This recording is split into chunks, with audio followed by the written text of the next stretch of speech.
베드퍼드라고 하는 매사추세츠 구 주지사가 이렇게 공표를 합니다. 감사절을 제정을 하고요.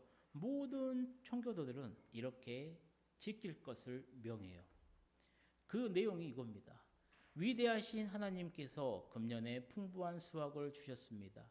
인디언의 도움을 받아 옥수수, 밀, 콩, 호박과 여러 채소를 심게 해주셨고 자라나게 하셨습니다. 숲에서 사냥하고 바다에서는 생선과 조개들을 넉넉히 거둘 수 있게 축복해 주셨습니다. 야만인의 습격에서 보호하시고 여러 질병에서 지켜주셨습니다. 무엇보다도 우리는 양심에 따라 자유롭게 하나님을 예배할 수 있게 되었습니다. 나는 모든 순례자에게 선포합니다. 주후 1623년 11월 29일 목요일 오전 9시부터 12시까지 어른과 아이들이 함께 모여 목사님의 말씀을 듣고 이 모든 축복을 주신 전능하신 하나님께 감사의 예배를 드릴 것을 선포합니다. 이런 문화에서 살았던 이제 미국의 선교사들이 우리나라에 들어옵니다. 그리고 우리나라에 복음을 전하죠. 그래서 한국교회도 11월에 추수감사절을 지키게 됩니다. 그래서 대다수의 교회는 우리 교회처럼 11월 셋째 주에 추수감사절을 지키고 있고요. 일부 교회는 이제 각 교회 지교회 사정에 따라서 다른 날 지키기도 합니다. 중요한 것은 추수감사절을 언제 지키느냐 하는 것이 아닙니다. 정말로 중요한 것은 무엇이냐면 추수감사절에 모든 하나님의 백성들이 온전한 감사를 하나님께 드리고 있느냐라는 거예요. 오늘 추수감사의 주일을 예배에 맞은 우리 모두가 정말로 내 삶에 베풀어 주신 그 모든 하나님의 은혜에 정말로 감사함으로 나와 하나님께 예배를 드리고 있느냐 하는 겁니다. 사랑하는 성도님들, 오늘은 추수감사주일입니다. 이때 정말로 중요한 신앙의 원칙 가운데 하나가 뭐냐면 믿음과 감사는 분리할 수가 없다라는 거예요. 믿음과 감사는요 절대로 분리할 수가 없어요. 아마 이 말에 우리 모든 성도님들도 다 동의하실 겁니다. 그런데 조금 좀 더 구체적으로 들어가 이런 질문을 하게 되면요 대답하기가 쉽지가 않아요. 그러면 믿음과 감사는 분리할 수가 없는데 그럼 모든 믿는 자는 다 감사를 하는가? 만약 이 질문을 누군가가 나에게 한다라고 하면 우리 성도님들은 뭐라고 대답하시겠습니까? 당신은 모든 일에 감사를 하고 계십니까? 아마 이 질문에 자신 있게 대답할 사람은 아마 없을 겁니다. 얼마 없을 거예요. 왜 자신 있게 대답하지 못할까요? 오늘 본문이요. 정말로 이렇게 자신 있게 대답하지 못하게 만들고 있어요. 우리 오늘 본문이 시작되는 11절 말씀을 함께 읽어보도록 하겠습니다. 예수께서 예루살렘으로 가실 때에 사마리아와 갈릴리 사이로 지나가시다가 아멘. 누가복음의 저자인 누가가요. 지금 예수님이 여전히 예루살렘 쪽을 향하여 뚜벅뚜벅 길을 가고 있다라고 지금 설명을 하고 있어요. 그리고 그 가시는 길이 지금 어디냐면 사마리아와 갈릴리 사이를 지나간다라고 밝히고 있어요. 그러면 대다수의 성도들은 이 성경을 묵상하면서 생각을 합니다. 그러면 사마리아와 갈릴리 사이가 어디쯤일까? 한번 지도를 이렇게 한번 딱 대봐요. 근데 그럴 필요는 없다라는 거죠. 왜냐하면 누가가 이 글을 쓸 때는요 지도가 없었습니다. 누가가 지금 하고 싶은 말은 뭐냐면 예수님이 지금 사마리아와 갈릴리 사이 이 한계 지역, 전한 장소 그 사이의 장소에 있다라는 거예요. 그러니까 지금 예수님이 지나가고 있는 곳이 어디냐면 갈릴리인도, 사마리아인도 그곳은 전혀 자신의 고향으로 느끼는 곳이 아니에요. 그 길을 통과해서 걸어가고 있다라는 거예요. 그래서 한 마을에 들어갑니다. 한 마을에 들어가는데 거기에서 나병 환자 10명을 만나요. 본문 12절에서 13절 말씀이죠. 함께 읽어보겠습니다. 한 마을에 들어가시니 나병 환자 10명이 예수를 만나 멀리 서서 소리를 높여 이르되 예수 선생이여 우리를 불쌍히 여기소서 하거늘. 아멘. 이 말씀에서 관심을 끄는 것이 두 가지가 있죠. 하나는 뭐예요? 나병 환자입니다. 나병 환자. 율법에 따르면요, 나병 환자는요 스스로 다른 사람들과 분리가 되어야 돼요. 이게 어울릴 수가 없어요. 사람들이 살고 있는 진영 밖에 살아야 됩니다. 그리고 혹여나 다른 사람을 만나게 되면요, 자신의 부정한 존재를 밝혀야 돼요. 자기의 입을 가리고요, 고개를 숙이고요, 나는 부정한 자입니다. 나는 부정한 자입니다. 목소리를 크게 외쳐서 내가 이런 사람이라는 것을 알려야 돼요. 이걸 안 하면요, 돌에 맞아 죽습니다. 그래서 내 부정함이 다른 사람들에게 전달되면 안 돼요. 그렇게 당시의 나병은 천벌이라고 그랬어요. 저주받은 벌이에요. 그래서 그들은요, 그때부터는 뭐 인종차별이 이런 게 없습니다. 누구든지 나병에 걸리는 순간 오늘날 노숙자들처럼 함께 모여 살아요. 서로 도와요. 아마 본문에 나와 있는 이 10명의 나병 환자들도 마찬가지였을 겁니다. 내가 유대인이고 네가 이방인이고 그들 사이에 이런 건 없었어요. 그저 서로 도우며 의지하며 그냥 하루하루 힘겹게 살아갔을 거라는 거죠. 또 하나의 관심을 끄는 게 뭐냐면요, 그들이 예수님에게 불쌍히 여겨달라고 부탁했다라는 거예요. 우리 본문 13절 말씀 함께 읽어볼까요? 소리를 높여 이르되 예수 선생님이여 우리를 불쌍히 여기소서 하거늘. 아멘. 이 말씀은 뭐예요? 예수님, 나를 고쳐주십시오. 비록 나병에 걸렸지만, 비록 저주를 받아 하늘의 벌에 내가 걸렸지만 당신이면 나를 고칠 수 있을 거라고 하는 믿음이 있었다라는 거죠. 우리 성도님들은 이 나병 환자들의 믿음을 어떻게 생각하십니까? 정말 대단하죠. 우리 신앙인들도요, 평상시는 물론이고 정말로 힘들고 어렵고 괴로운 절망의 상황에 하나님께 기도하는 가장 좋은 방법이 바로 이 나병 환자들처럼 기도하는 겁니다. 그래서 동방교회에서는 이런 형태의 기도를 예수 기도라고 해요. 예수 그리스도 하나님의 아들이시여 나를 불쌍히 여기소서. 사랑하는 성도님들, 이것보다 더 좋고 간절한 기도문은 없어요. 지금 내 힘으로 절대로 해결할 수 없는 문제를 주님께서 불쌍히 여겨주시면 그 문제는 간단하게 해결될 줄 믿습니다. 자, 그럼 10명의 나병 환자의 부탁을 예수님이 들었잖아요. 고쳐주십시오라고 하는 이들의 간절한 소리를 들어요. 그들의 문제를 예수님이 어떻게 해결해 주셨냐? 본문 14절에 나오죠. 함께 읽어볼까요? 보시고 이르시되 가서 제사장들에게 너희 몸을 보이라 하셨더니 그들이 가다가 깨끗함을 받은지라. 아멘. 오늘 본문의 예수님의 해결 방법은 뭐냐면요, 그동안 봐왔던 예수님의 방법과는 달라요. 이게 뭐냐면, 보통 예수님은 치유 사역을 보게 되면요, 어떻게 고쳤냐면 말씀으로 고쳤어요. 아니면 어루만짐으로 고치셨다라는 거예요. 즉 평상시에 그 전에 패턴대로 보게 되면 예수님은 어떻게 하셨어야 되냐면 말씀으로 나병에서 고침을 받을지어다, 아니면은 나병 환자의 그 좀 썩어 문드러진 곳을 직접 어루만지시거나 진흙을 바르시거나 안수를 하시면서 피부가 깨끗하게 나을지어다 기도해 주셨을 거라는 거예요. 그러니까 예수님은 이렇게 지금까지 치유 사역을 하셨는데 오늘 본문을 보게 되면 그렇게 하지 않아요.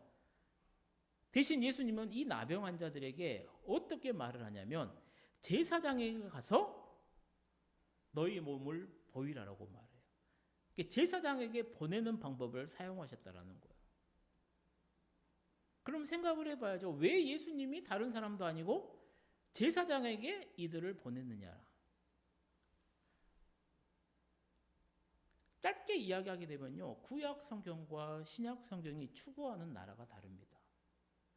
구약 성경은 뭐예요? 제사장 나라를 추구해요. 신약 성경은요, 하나님 나라를 추구합니다.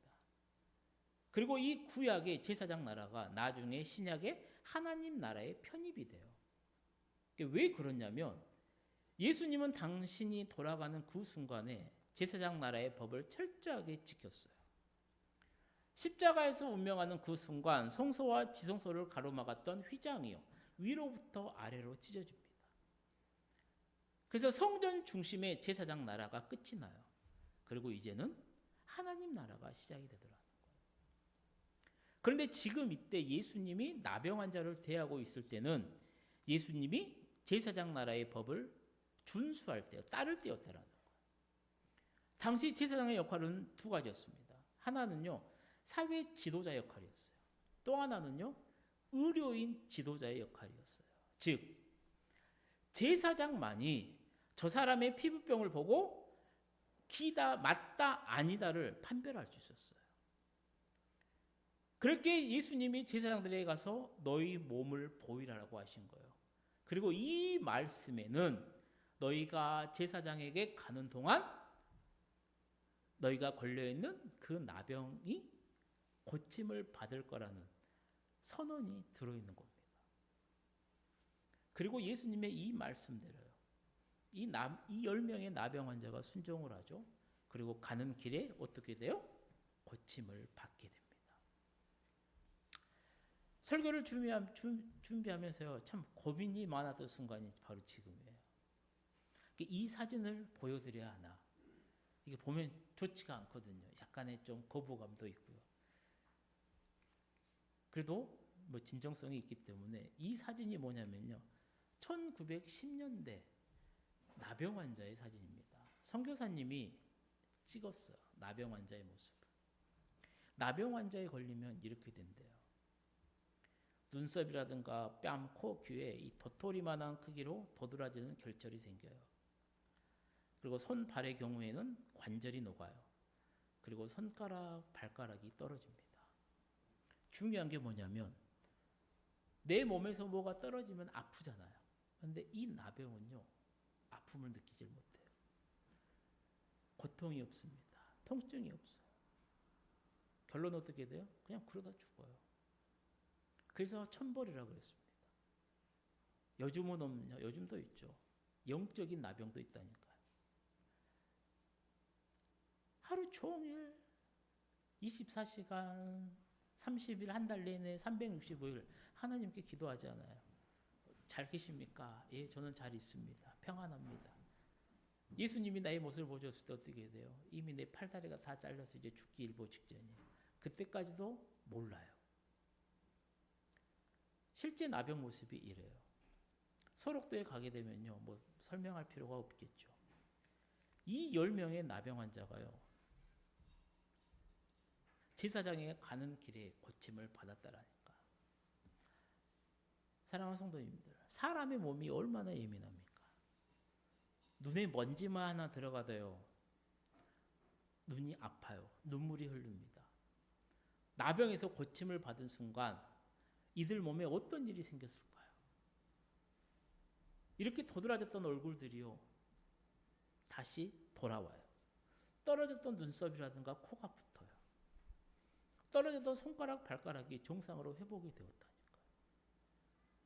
정말로 기괴한 모양으로 다 꺾였던 것들이요, 가는 도중에 다 정상으로 돼요. 그래야 제사장이 보고 너는 나병이 아니다고 판단하잖아요. 아마 제 생각에는 이들이 가다가 오 했을 거예요. 그러다 고침을 받았을 거라는 거예요. 여기서 정말로 중요한 문제가 하나 나와요. 그게 뭡니까? 도대체 누가 고쳐줬냐라는 거예요. 대체 누구냐라는 거예요. 정답은 명확하잖아요. 예수님이세요. 예수님이 고쳐주셨다라는 거예요. 그렇다면 그들은 그 순간 무엇을 해야 됐느냐? 자신을 고쳐주신 예수님께로 돌아와서 예수님 감사합니다. 감사합니다. 감사합니다. 하나님께 영광을 돌려드림이 마땅하다라는 겁니다. 하나님께 감사함이, 하나님께 찬양함이 마땅했다라는 거예요. 하지만 안타깝게도요, 그들은 그렇게 하지 못해요. 우리 본문 15절에서 16절 말씀 함께 읽어보도록 하겠습니다. 그 중에 한 사람이 자기가 낳은 것을 보고 큰 소리로 하나님께 영광을 돌리며 돌아와 예수의 발 아래 엎드려 감사하니 그는 사마리아 사람이라. 아멘. 그동안 이 10명의 나병 환자는요, 같은 어려움을 가진 동료들이었어요. 제가 말했잖아요. 나병에 걸리는 순간 그들은 진영 밖에 살아야 됩니다. 그리고 거기서부터 그들에게는 인종차별이 없어요. 같은 처지입니다. 그냥 한 식구예요. 그냥 같이 살아야 돼요. 그걸 안 하면 서로 죽기 때문에 똘똘 뭉쳐서요. 먹을 것도 나눠 먹어야 되고 먹을 것도 구해야 되고요. 추위도 이겨냈어야 되는 겁니다. 아마 이때까지는 고침받기 전까지는 그들은 하나였어요. 하지만 고침을 받은 후에는요, 하나가 되지 못해요. 성경이 분명히 말하잖아요. 예수님께 돌아와 감사를 표한 사람은 한 명이었습니다. 무슨 이유로 9명은 예수님께 감사를, 영광을 돌리지 않았을까? 이 부분은 우리가 좀 신학적으로 볼 필요가 있어요. 신학에서는 은혜를 두 가지로 설명을 합니다. 두 가지로 나누어서 말을 해요. 하나는 보통 은혜가 있어요. 그리고 또 하나는 특별 은혜가 있습니다. 보통 은혜는 뭐냐면 그냥 우리가 자연적으로 누리는 은혜를 말을 해요. 뭐 태양이라든가 공기라든가 바람이라든가 물이라든가.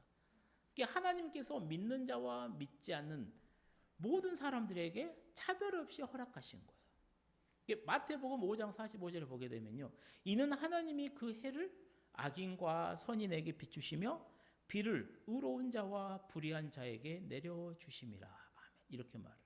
이 말씀은 하나님의 은혜인데 보통 은혜예요. 문제는 뭐냐면 이 보통 은혜는요, 모든 사람이 다 누려요. 그러니 사람들은 여기에 특별히 감사하지 않습니다. 이런 것들로 인해 감사헌금하지 않아요. 하나님께 날마다 감사하지 않는다라는 거예요.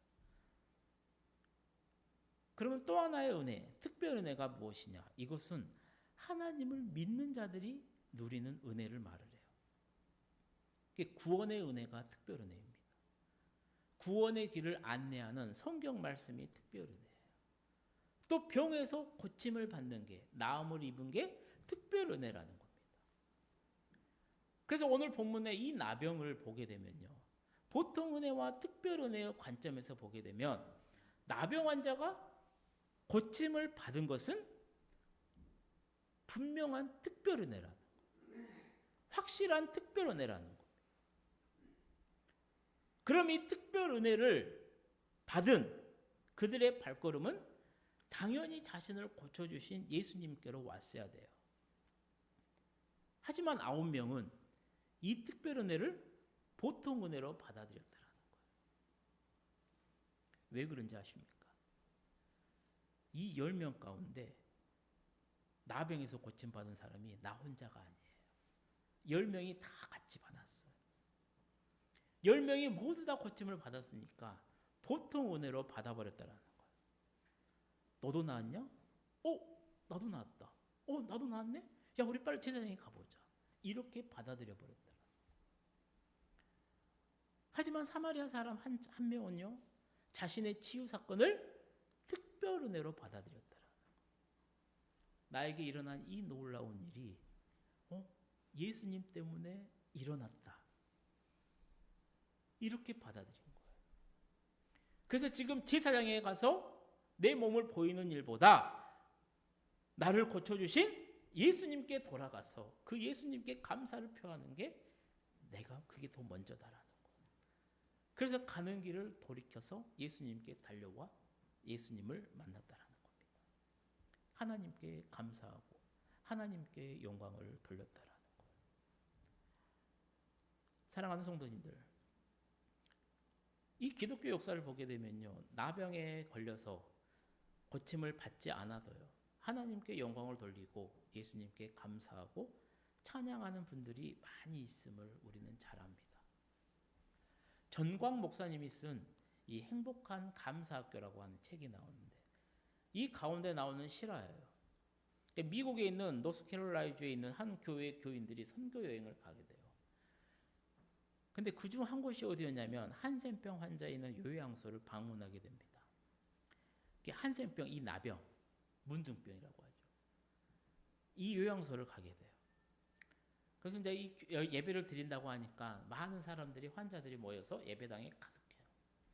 이 선교팀을 인솔했던 목사님이 이제 강단에 올라가서 이제 예배 전에 이제 준비 찬양, 우리 찬양하면서 우리 예배 시작 전까지 찬양하겠습니다라고 말을 합니다.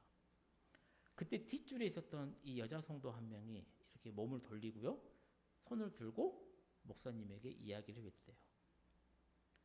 근데 그 여자 성도의 얼굴을 봤더니 아까 우리가 봤던 그런 모습이었다는 거죠. 코도 없고 입술도 없고 그저 하얗게 보이는 치아 2개고 치아만 보였다라는 거예요. 뼈만 앙상한 그 앙상하게 남은 팔을 들어 올리면서요, 제가 좋아하는 찬송가가 429장 세상 모든 풍파 너를 흔들 때 받은 복을 세어 보아라 라고 하는 이 찬양인데, 우리 이 찬양을 부르면 좋겠습니다 라고 말을 해요. 이 여자 성도의 말을 들은 목사님이요, 그냥 비틀거리면서 강단에서 내려가요. 함께 갔던 다른 분이 찬양을 인도를 했고요, 끝나고 강단에 이제 목사님에게 가죠. 그 목사님이 한없이 밖에서 그냥 울고만 있었대요. 목사님, 찬송을 이제 부를 수 없겠지요? 라고 물어보니까 그 목사님이 이렇게 대답했다는 거예요. 아니요, 부를 겁니다. 하지만 절대로 이제는 전과 같이 부르지는 않을 겁니다.